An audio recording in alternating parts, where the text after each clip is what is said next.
मैंने बोला था आपको इसकी लगामें कस कर रखें, मगर नहीं, देखिए भाग गया ना, और जाते जाते मेरी बेटी की ज़िंदगी बर्बाद कर गया। रुकैया बेगम ने अपने शौहर को सुनाया, जो सर पकड़े बैठे थे। उनके लालच ने आज उनकी बेटी को रुस्वा कर दिया था। मुझे क्या पता था वो यूएन शादी के वक्त भाग जाएगा। अगर पता होता तो 10 पहरे लगा देता उस पर। इतनी मुश्किल से तो ये सब हासिल किया था। मुझे तो आप पर गुस्सा आ रहा है। इतने अरसे से एक नाक को पालते रहे, कैसे डसकर भाग आए।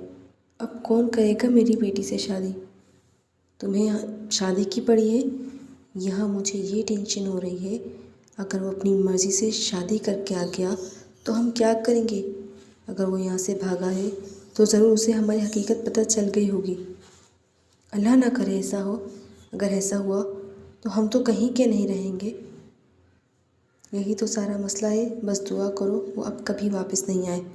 कुछ टाइम लगेगा, लोग सब भूल जाएंगे, तो हम खुद अपनी बेटी की शादी अच्छी जगह कर देंगे। रुकैया बेगम राज़ी हो गई थी। वक्त गुजर रहा था और मुइज़ वापस नहीं आया था।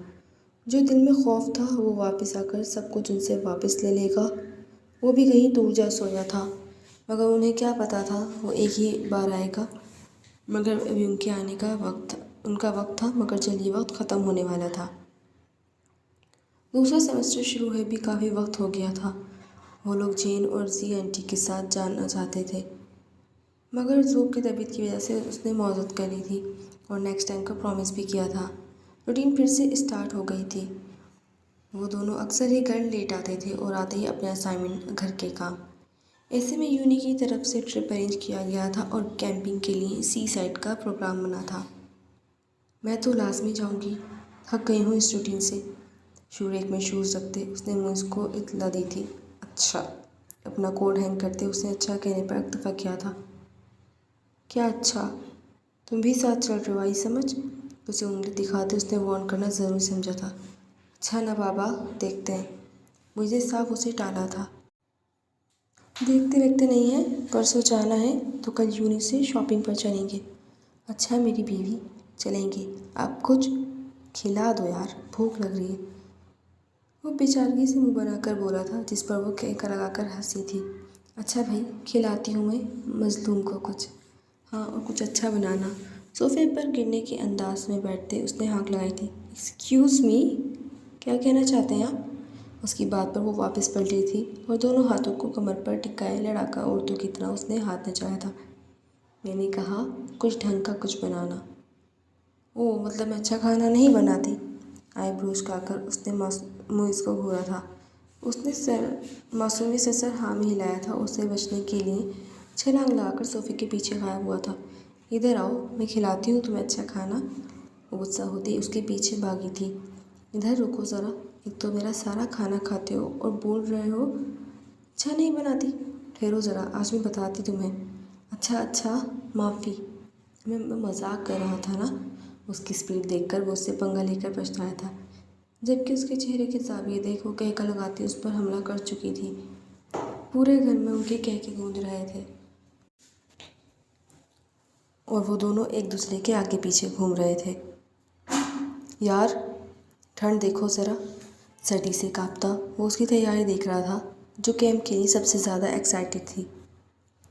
अगर तुमने सड़े मुँह से कोई फजूल गोई की ना, मैंने कच्चा चबा डालना है तुम्हें। अरे भाई, मैंने क्या कहा? मैं तो सर्दी दिखा रहा हूँ ना। आज मोहतरम की मासूमियत उरूज पर थी। मैंने देखी हुई है और बस आने वाली है, इसलिए शराफत का मुजाहरा करो और उठो फ़ौरन, वरना। अच्छा ना, धमकी क्यों दे रही हो? उठ रहा हूँ ना। सड़े सड़े मुँह बनाते वो तैयार हुआ था और फिर चंद घंटों के सफ़र के बाद वो शाम के करीब मखसूस जगह पर पहुँचे थे। ठंडी ठंडी हवाओं और ठंडा ठंडा पानी, वो तो दीवानी थी ऐसी जगहों की। तभी मुइज़ का हाथ थाम कर पानी की तरफ बढ़ी थी।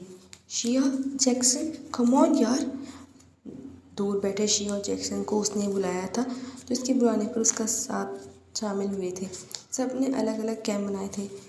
बॉनफायर के गिर्द बैठकर पासिंग द पासिंग खेलना, ट्रूथ डेयर। उफ, कितना मज़ा आ रहा है ना। मुइज़ के कान में बोलते उसने चिकन का बाइट लिया था। हाँ, बहुत। सर्दी से बचते दांतों की नुमाइश करता वो जलकर बोला था। जिस पर वहाँ सबने कहका लगाया था, हे सो कम ऑन। जेन के बुलाने पर वो उठकर उनके पास आई थी, क्योंकि उसने उन्हें कहा था कि वो उन्हें कुछ पाकिस्तानी स्टाइल खिलाएगी, और अब वो बारबेक्यू रेडी कर रही थी।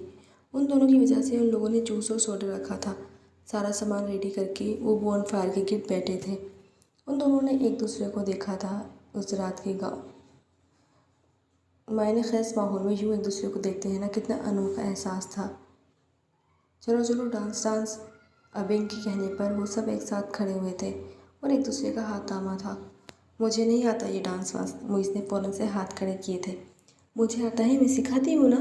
जोब ने मुस्कुराकर उसका हाथ थामा था। एक पाँव आगे पीछे, एक पाँव आगे स्टेप करते उसने मुइज़ को बताया था। बस इतना ईजी? यस, बहुत ईजी। उसने दांतों की नुमाइश की थी। एक दूसरे का हाथ थामे बॉनफायर की गिरफ्त करते वो किसी फेरी टेल का हिस्सा लग रहे थे। हाथों में हाथ थामे कभी ना जुदा होने की दुआएं मांगते। उनकी आंखों में खुशियों की चमक थी। सुबह सूरज की रोशनी उसके चेहरे पर पड़ी तो वो कसमसा कर उठी थी। उसके टैंक से रोशनी डायरेक्ट उसकी आंख पर पड़ी थी। उसने मंदी आंखों से छत को घूरा था, जहाँ से जिप थोड़ी सी खुली थी। भरपूर अंगड़ाई लेते वो बाल समेटती बाहर आई थी। बाहर से सिवाय पानी की शोर की कोई दूसरी आवाज़ नहीं थी। सब गहरी नींद में गुम थे। दूर तक गहरा समंदर उसका दिल ललचा रहा था। वो आहिस्ता आहिस्ता चलती पानी में आई थी। उफ, इतना ठंडा पानी। पाँव में पानी पड़ते ही वो खुशी से चिल्लाई थी, ओए सू, क्या कर रही हो? पानी की रफ्तार तेज से वापस आओ। वो जो मज़े से पानी से खेलने में मसरूफ़ थी, शेख की आवाज़ पर पलटी थी। आती हूँ यार। इतना मज़ा आ रहा था वैसे। वो बना तो उसने आगे बढ़ना चाहा था, मगर तभी अचानक पीछे से आती तेज़ लहर से उसका तवाज़ुन बिगड़ा था। वो लड़खड़ाती ही पानी में गिरी थी और लम्हों में पानी के अंदर सब गायब हुई थी। जो सब कुछ इतना अचानक हुआ था कि उन्हें कुछ भी सोचने का वक्त ही नहीं मिला था। शी बचाओ। वो पानी में हाथ पैर मारती चिल्ला रही थी। कई बार उसने उड़ने की कोशिश की थी, मगर पानी का बहाव बहुत तेज़ था। मुइज़, मुइज़ बचाओ। उसकी नाक में पानी घुस रहा था, आंखें बंद होने को थी। मुइज़ मुझे बचाओ। हाथ पैर मारते वो डूबने लगी थी। जो मुइज़ बंद होती आंखों से उसने मुइज़ की आवाज़ सुनी थी। नहीं, वो क्यों आएगा? उसे कैसे पता मैं यहाँ हूँ? ज़ोब, हाथ पैर चलाओ। एक बार फिर उसकी पुकार पर वो होश में आई थी और अपनी पूरी ताकत से चिल्लाई थी, मुइज़। उसकी आंखें बंद हो रही थीं। उसका जिस्म उसका साथ छोड़ रहा था। उसे लगा आज के बाद वो कभी उसे नहीं देख पाएगी। उसका ख्वाब, उसकी मोहब्बत सब अधूरी रह जाएगी। वो पानी के बहाव के साथ बहने लगी थी। तभी उसकी कमर के गिर्द किसी ने बाजू हायल किए थे। उसे मजबूती से थामता तेज़ी से बाहर की तरफ आया था। सब उनके गिर्द जमा थे और गहरी नींद में था जब शिया के चीख ने उसे बेदार किया था। वो तेज़ी से बाहर आया था और उसे डूबता देख उसे लगा ज़मीन उसके पैरों से निकल गई हो। मुइज़, बचाओ उसे। शिया ने उसका बाजू हिलाया था। मुइज़, ज़ूबिया की पुकार पर वो तेज़ी से भागता पानी में गुम हुआ था। उसे बाहों में लिए वो बाहर आया था और ज़मीन पर लेटाया था। जेन ने जल्दी से उसे टॉवल दिया था, मगर वो तो जैसे पागल हुआ था। जू, आंखें खोलो, आंखें खोलो जू। उसके पेट पर दबाव डालते उसने पानी निकालने की कोशिश की थी, मगर दूसरी तरफ वो होश आवाज़ से बेगाना पड़ी थी। मुइज़, इसे सीआरपी दो। जैक्सन के कहने पर उसने एक नज़र उस बेहोश वजूद को देखा था। जू, उसके होंठ खोलता वो उसके होंठों पर झुका था ताकि उसे मसनूई सांस दे सके। एक बार, दो बार, तीन बार, चौथी बार फिर से करने पर वो एकदम होश में आते बुरी तरह खांसी थी। जू, उसने जल्दी से उसे सहारा देकर बिठाया था और उसकी पीठ से हिलानी थी। तबीयत बहुत बेहतर होने पर उसने आंखें खोलकर मुइज़ को देखा था, जो परेशानी से उसे देख रहा था। मुइज़ रोते हुए उसके सीने से लगी थी। इट्स ओके, कुछ नहीं हुआ, सब ठीक है। मैं मरने वाली थी, मुझे। हिचकियों से रोते हुए मज़ीद उससे चिपकी थी। इट्स ओके, इट्स ओके ना जान, कुछ नहीं हुआ, रिलैक्स। उसको खूब में भीजते उसे बहला रहा था, मगर सच तो ये था, डर तो वो भी गया था। उसे कहने का डर इतना था कि उसे लगा अगर उसे कुछ हुआ तो वो पागल हो जाएगा। उन सब के हंकारने पर वो दोनों होश में आए थे। उठो, आ जाओ, अंदर चलें। उसे सहारा देकर उठाते वो टेंट में आए थे। एक काम करते हैं, अब हम सब चलते हैं। शिया के कहने पर सब ने इत्तेफाक किया था। नहीं, मैं ठीक हूँ, प्लीज़ तुम लोग अपना प्लान ख़राब नहीं करो। आई स्वेयर मैं ठीक हूँ ना। मुइज़ के घोड़े पर वो मिनमिनाई थी। मैं यहाँ हूँ गाइस, कोई मसला नहीं। मुइज़ ने भी तकलीफ की थी।